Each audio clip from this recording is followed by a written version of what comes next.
YCP నేత PVP మరోసారి పరోక్షంగా కేసీనేని నానిపై హాట్ కామెంట్స్ చేశారు.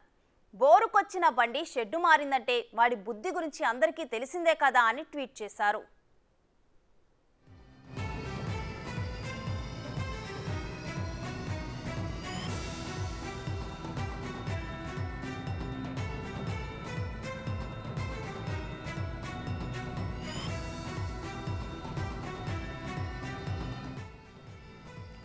కేసీనేని వైసీపీలో చేరిన మరుసటి రోజే పీవీపీ ఇలాంటి ట్వీట్ చేయటం ఇప్పుడు సంచలనంగా మారింది. ఎందుకంటే ఇప్పుడు ఒకే పార్టీలో ఉన్నారు ఈ ఇద్దరు. 2019 ఎన్నికల్లో పీవీపీ వైసీపీ నుంచి ఎంపీ అభ్యర్థిగా బరిలోకి దిగారు.